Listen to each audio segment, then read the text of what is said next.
Welcome to the Salty Pastor Podcast. I'm Dr. Douglas Peak, and I am your Salty Pastor. This podcast exists for the sole purpose of coaching you up in your faith. And we do that in a couple of ways. First and foremost is we want to challenge you to think about things. Therefore, we include historical context, philosophical context, cultural context when we study the revelation of God known as the Bible. It is the 66 books of the Bible, 39 Old Testament and 27 New Testament books.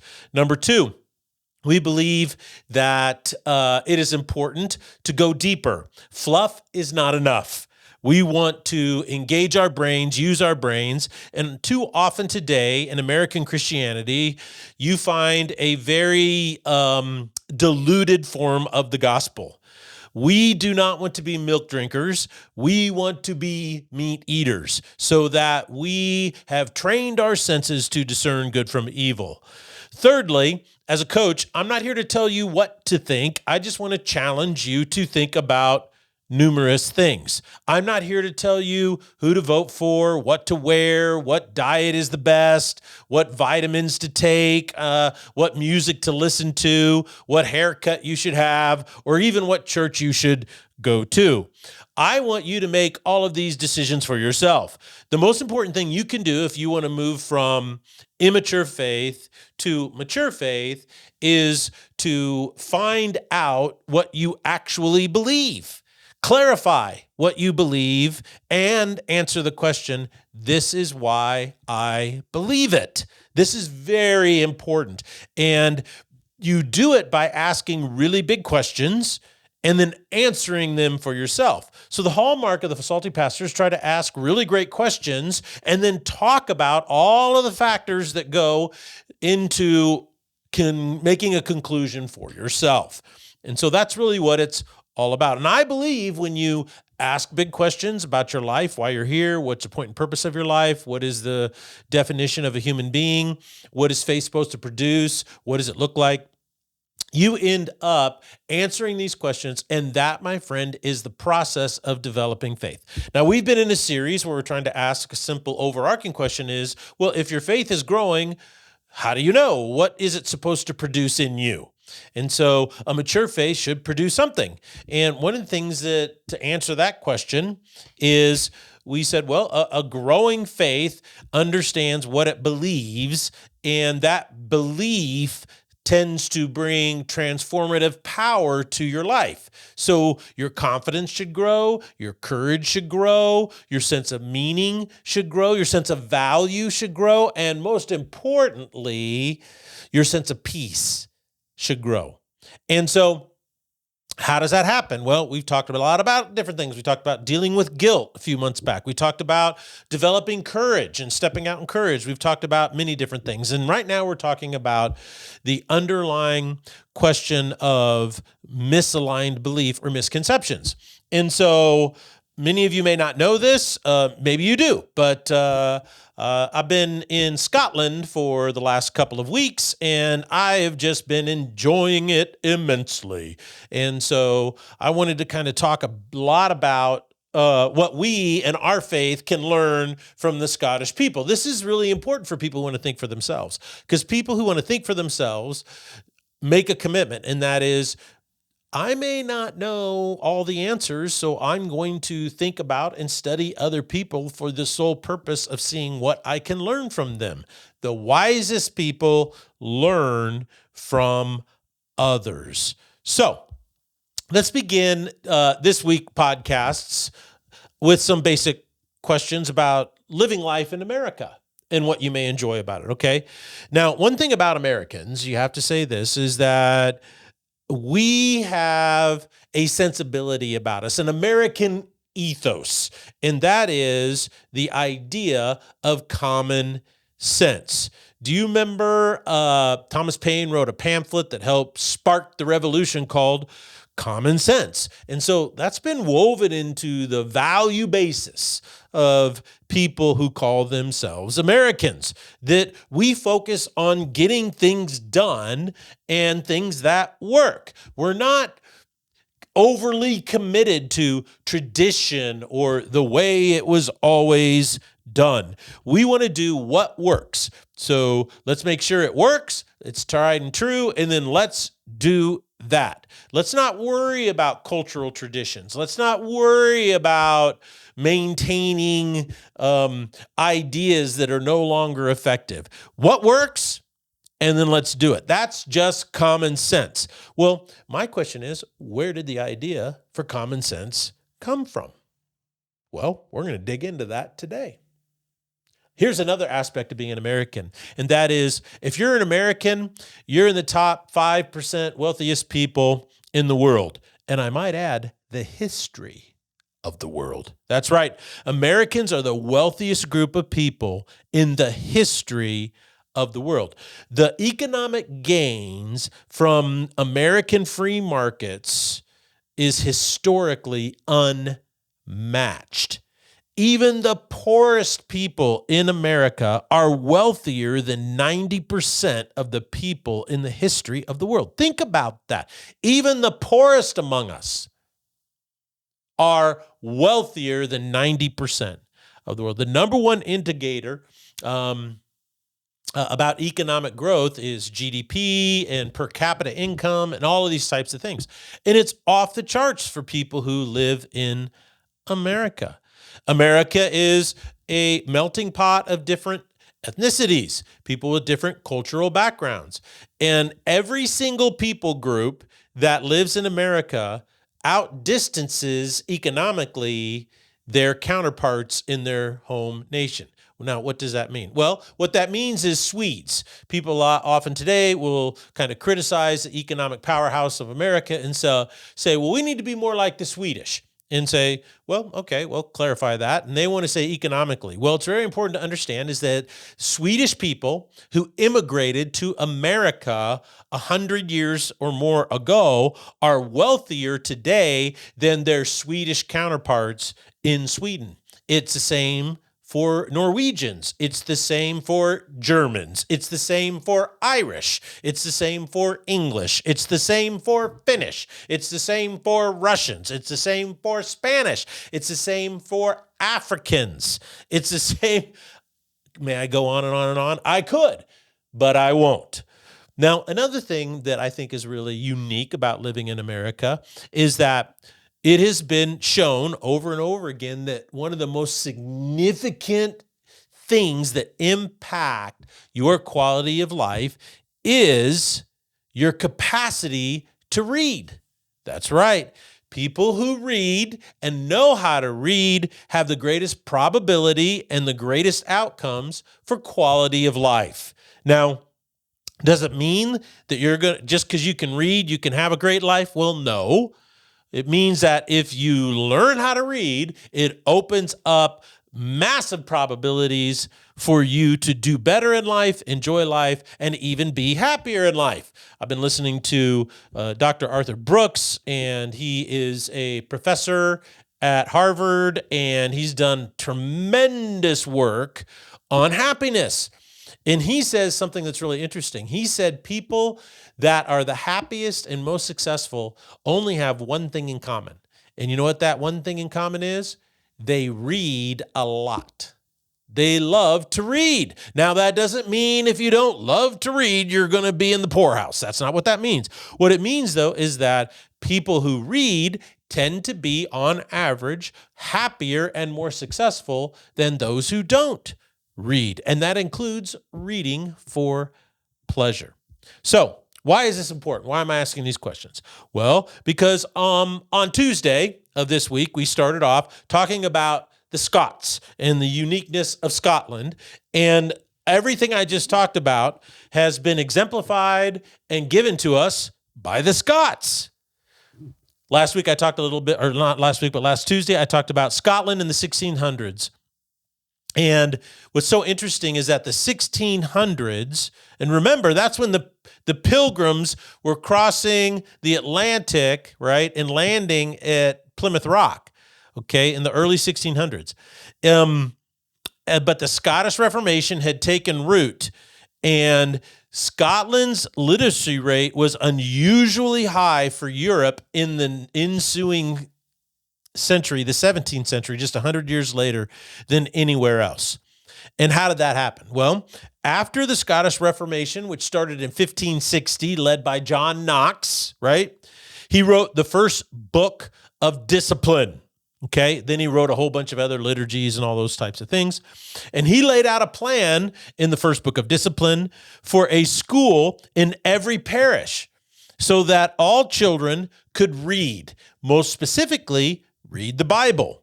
Now think about this. I want you to wrap your head around this because we take this for granted so much.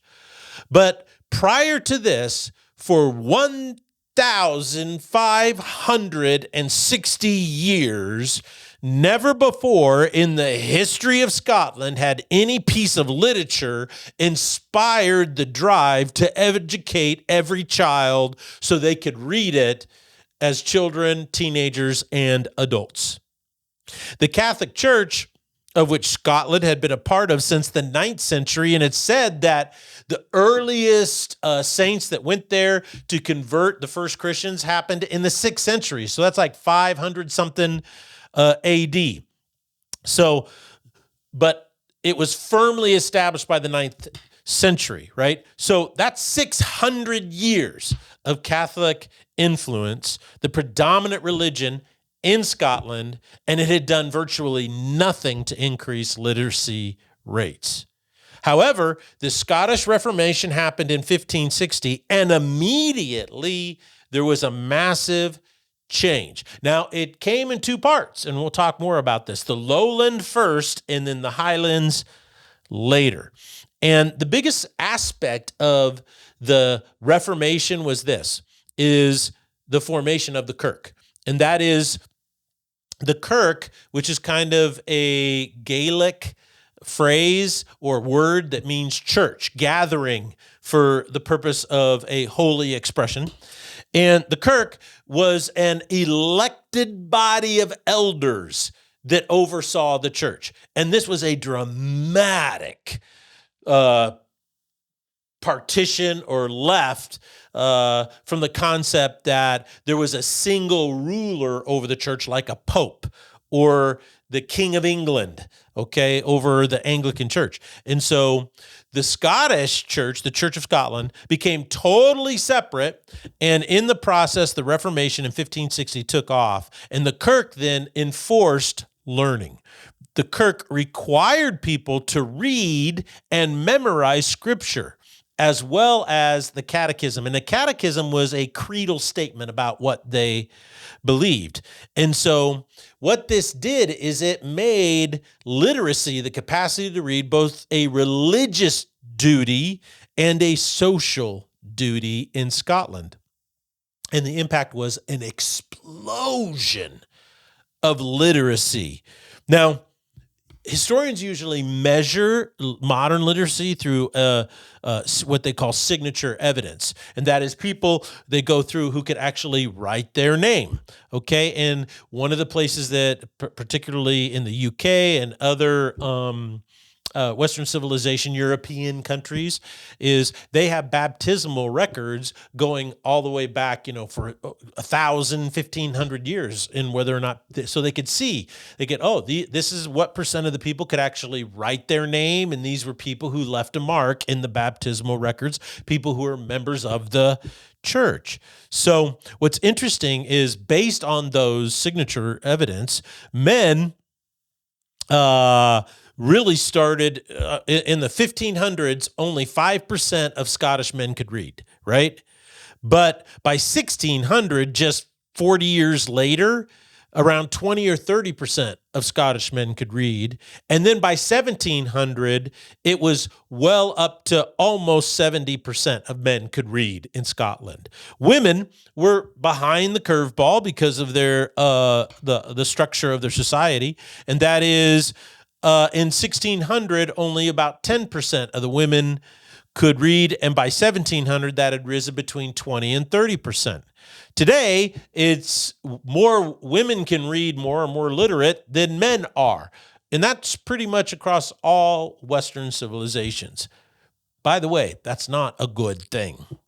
Now, I talked earlier about it happened in two waves. In the two waves that it happened is the lowlands had far higher literacy rates because the Kirk, the Reformed Church of Scotland, had greater influence. The highlands were still holding on to Catholicism, and I talked about the division between the lowland Scots and the Highland Scots on Tuesday. So if you want to kind of review that, please feel free to do so. And so what happened is that the Highlands, the Gaelic-speaking people, had a much lower literacy rate because they had a lack of schools, right? And Gaelic was printed, but rarely used in printed text. There was some places that it had, and it was mostly in religious observance. But suffice it to say, all of these facts add up to the overwhelming evidence that by the late 1600s, Scotland had the highest literacy rate in Europe, right? Now, why is that important? Well, this broad literacy base meant Scotland was unusually well prepared. I mean, it was ready. It was primed. It was set up for the Scottish Enlightenment in the 1700s or the 18th century. And it also reinforced another point I want to make, these facts point to, is there was a division between the Presbyterian Kirk, which championed literacy and made it part of your godly discipline, while the Catholic Highland Jacobites were in regions where literacy was not emphasized or considered important. So it's really quite amazing how significant literacy was in Scotland, all due to the Presbyterian Kirk, which was part of the Scottish Reformation. Therefore, all of the things that have came out of Scotland during the Enlightenment that we still abide by today are due 100% to Christianity. And that's what I've always tried to get people to understand, is that in America today, you can't say that democracy or representative republic or a constitutional republic is Christian. It's not prescribed in the New Testament anywhere. But none of those ideas, none of those concepts would have ever grown in any other soil than Christianity.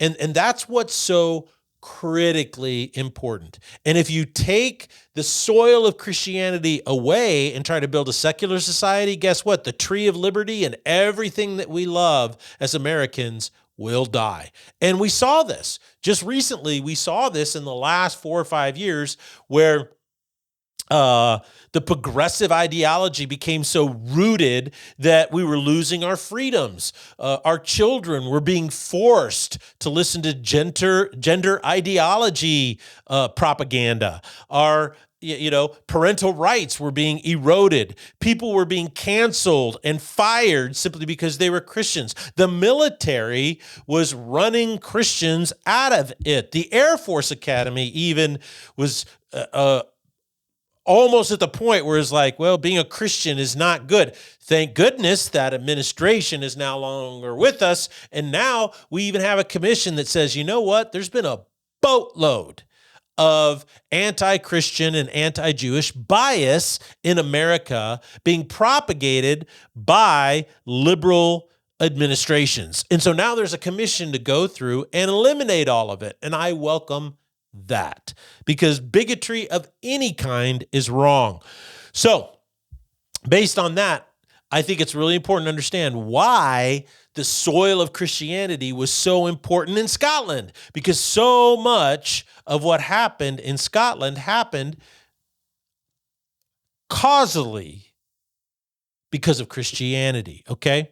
So I'm looking at a couple of charts here about the literacy rate, which is due 100% to the Presbyterian Kirk originally. And you look down here and it says, based on the estimated literacy rates in Europe, in 1500, all men, whether it be Scotland, England, or France, only about 5% of men were literate, okay? But by the 1600s, that had raised to 25% of Scots, right? And only about 15% of French. Then you zoom forward to the 1700s, and you're at 50%. And then the 1800s, over 70% of Scottish men are literate, and over 60% of Scottish women are literate. Now, isn't that interesting? Is the gap between Scottish women and Scottish men, right, for literacy rates got smaller and smaller and smaller. So what does that tell you? Does it tell you that the Christian church in Scotland was a patriarchal church that didn't like women, or does it say the exact opposite? It says the exact opposite of what modern day progressives would have you believe. Now, I'd like to take and just kind of connect a few dots here. And some of the dots here is I'd like to bring about. Because of this literacy, because of this growth, what we see is an explosion during the Scottish Reformation into the Scottish Enlightenment of ideas.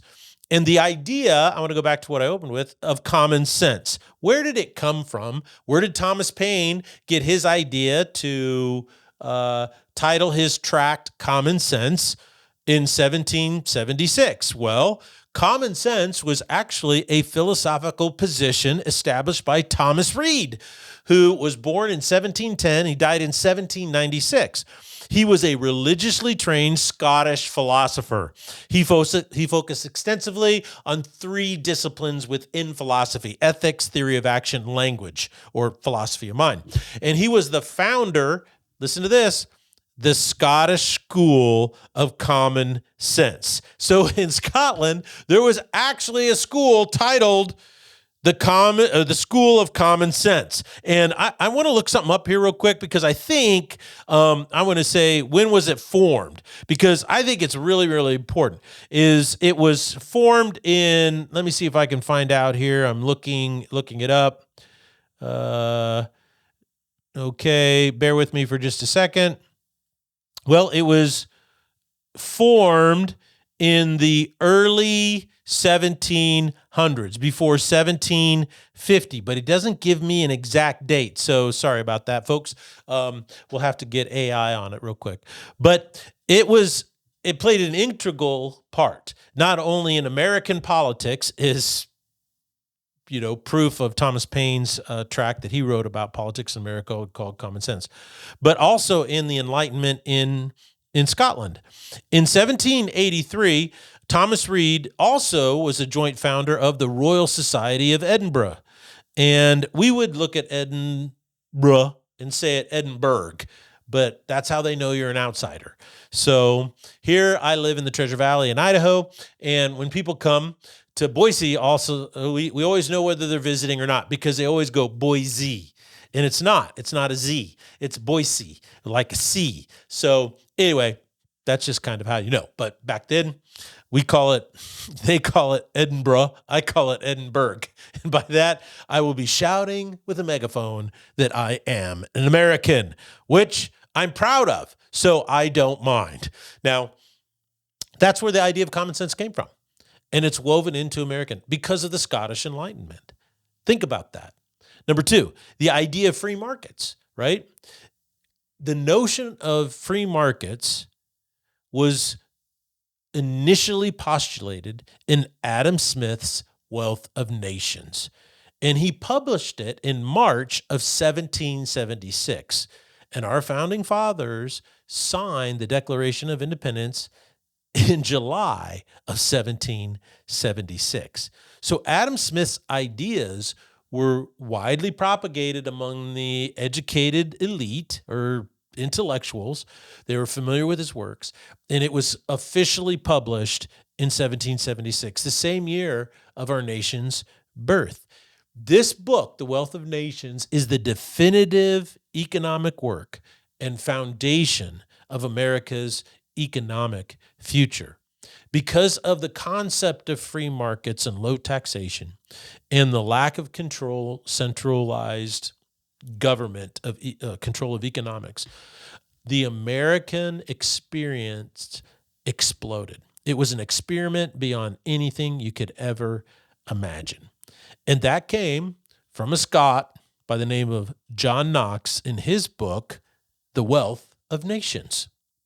And then finally, I want to talk about John Knox. I want to go back to him.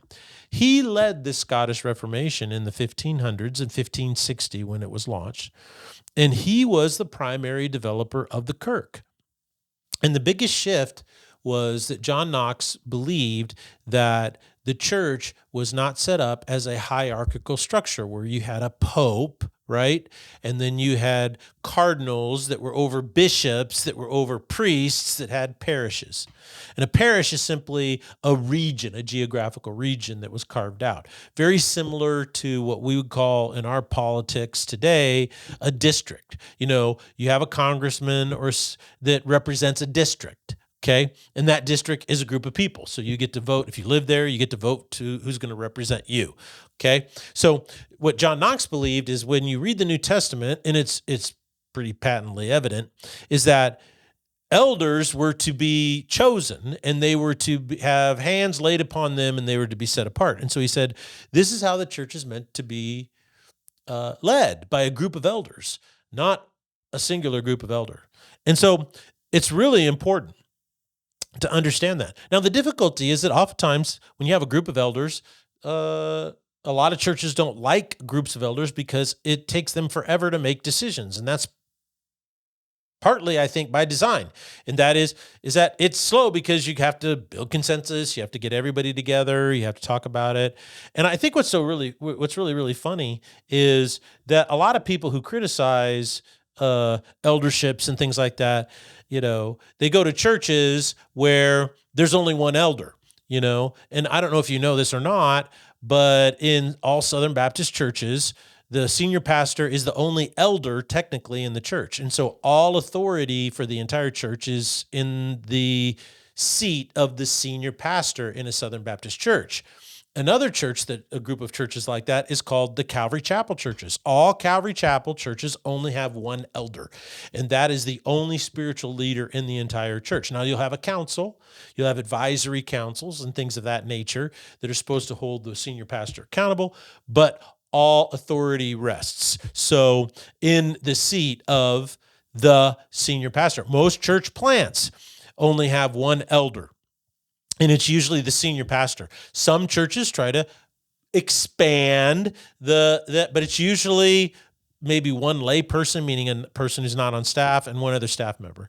So what you see is a push in American Christianity is a consolidation of the older model of church leadership, not the newer model where you have elders that represent the church body. But I don't see how you can get around that and call yourself a biblical Christian in the New Testament, because it's so overwhelmingly obvious that the church is led by a group of elders. Now, you might have an elder that is lead elder among the other elders, or that's broken up in the eldership by giftedness and proclivity and all those types of things. But the notion that all the power and authority can just rest in one person is not a New Testament biblical concept. And yet today, most people are going to churches that function just like that. I kind of wonder how that is going to work out. Well, I just want to conclude by going to the final thing and say, how does this impact your faith? Okay, how does it impact your faith? Well, like the early Kirk, you don't have to have perfect theology to grow in faith. The early Kirk was a Calvinist Reformation theology doctrine, which doesn't hold a lot of mustard today because there's some issues with it. But they emphasized the right things. And when they emphasized the right things, guess what? It produced a harvest of fruit.